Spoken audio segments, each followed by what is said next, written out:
que a gente quis comentar, que é a questão do Supremo Tribunal Federal.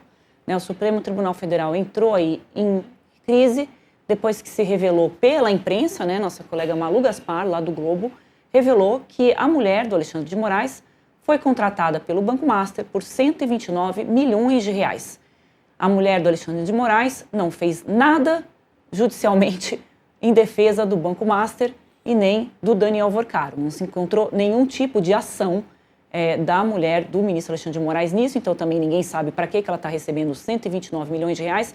São 3 milhões de reais por ano, né? Um contrato que por mês, que deixou de ser pago depois que o Banco Master foi liquidado, e todo mundo parou, acabou a caixinha ali do Master, as contas foram encerradas, e o ministro Alexandre de Moraes, né, saiu ali de uma posição bastante confortável para uma posição de alguém que está sendo questionado, e o ministro Dias Toffoli, a mesma coisa, que é o relator do caso do Banco Master no Supremo, também tem relações ali com o pessoal do Master, e depois a gente foi puxando o fio, outras relações também com a JF e com um tal de um resort Itaiaiá, que a gente contou aqui na coluna, que todo mundo lá no resort diz que, na verdade, essa propriedade é do ministro, o ministro não fala nada sobre o assunto. Então, o presidente foi perguntado se precisaria ter alguma reforma ali, alguma mudança no Supremo Tribunal Federal. O presidente defendeu uma mudança na idade ali dos ministros, disse que eles ficam muito tempo ali no cargo, tudo que se criticava que o Bolsonaro defendia, né,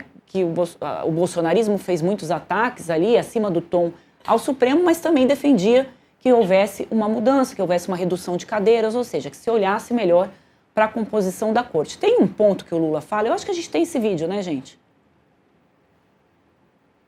Vamos ver o vídeo, então? Vamos ver o vídeo que o Lula fala e eu já volto a comentar. Nada, sabe, está livre de mudança.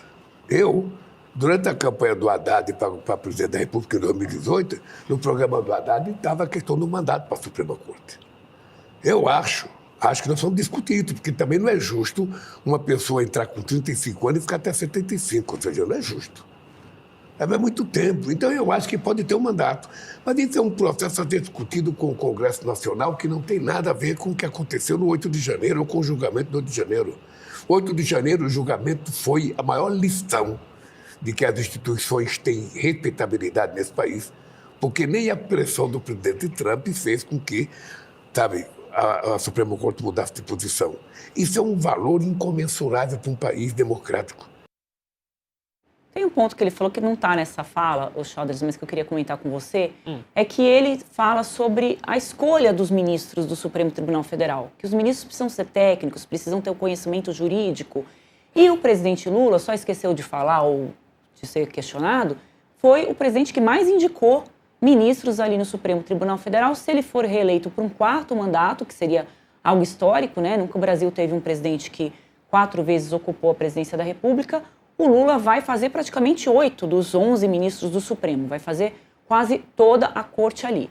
E quem que o Lula já indicou neste atual mandato? O seu advogado, Cristiano Zanin, né, que também não é um jurista não é um magistrado de carreira. De carreira e nem alguém, né, que seja um intelectual da área, alguém que tenha essa, né, tem claro, os seus méritos para estar no Supremo, de acordo com a análise ali do Senado, mas não é uma referência, digamos assim, no meio jurídico. Então, o Lula colocou o seu advogado, que foi quem o tirou da prisão ali no âmbito da Lava Jato, e agora quer colocar o Jorge Messias, que vem a ser ali... Jorge Messias, eu sempre confundo. Jorge Messias, que vem a ser ali um operador também, aquele faz tudo do PT, que na época que o Lula estava preso, não, o Lula seria preso pelo juiz Sérgio Moro, e a presidente era Dilma Rousseff, ela iria nomear o Lula ministro da Casa Civil e pediu para o Messias levar o papel de nomeação para o Lula caso acontecesse alguma coisa, caso o Sérgio Moro desse ali coceira na mão, algum despacho para prender o Lula. Então, esse é o Messias que ele quer colocar ali no Supremo Tribunal Federal, também está sendo muito questionado por não ser essa referência. E agora o presidente Lula vem dizer que para colocar um ministro supremo é preciso ter muito... uma análise melhor, né, de quem é que está lá. Né? Esse ponto, Andressa, eu posso dizer que está bastante fácil do presidente Lula resolver. É só ele próprio escolher melhor as pessoas que ele indica para o Supremo Tribunal Federal. É verdade. Inclusive, quem que ele já indicou que está lá hoje, Chaves? Vamos falar aqui. Dias Toffoli, com certeza dele. Que ele já está criticando. Dias Toffoli, que eu imagino que ele próprio se arrependa em alguma medida, né? Vamos lembrar, Dias Toffoli foi extremamente...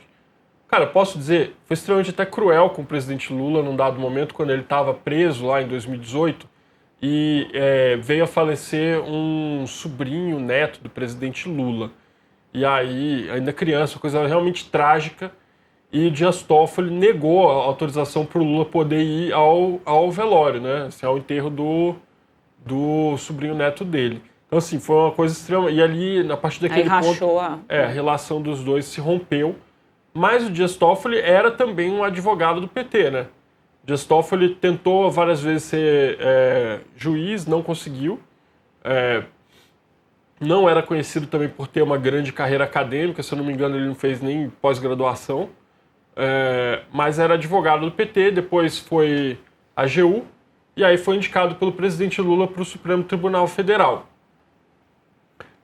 Presidente Lula também, assim, os governos do PT indicaram, com exceção do ministro Gilmar Mendes, né, que já está lá há mais tempo, anterior, do Fernando Henrique Cardoso. Com exceção dele, com exceção do ministro Cássio Nunes e com exceção do ministro André Mendonça, todos os outros ministros são de governos do PT. O Alexandre de Moraes é do Temer, é verdade. Então, com exceção desses 4, né, todos os outros que estão lá atualmente são 10, porque o Supremo está com uma vaga em aberto depois da aposentadoria do Luiz Roberto Barroso. Mas tirando esses 4 aí, todos os outros 6 foram indicados em governos do PT, seja do próprio Lula ou da presidente Dilma. Então, assim, esse ponto de, rever a indicação do Supremo, dos ministros do Supremo, tá fácil do Lula resolver, é só ele próprio levar em conta esse tipo de critério na hora de fazer as indicações, Andressa. Pois é.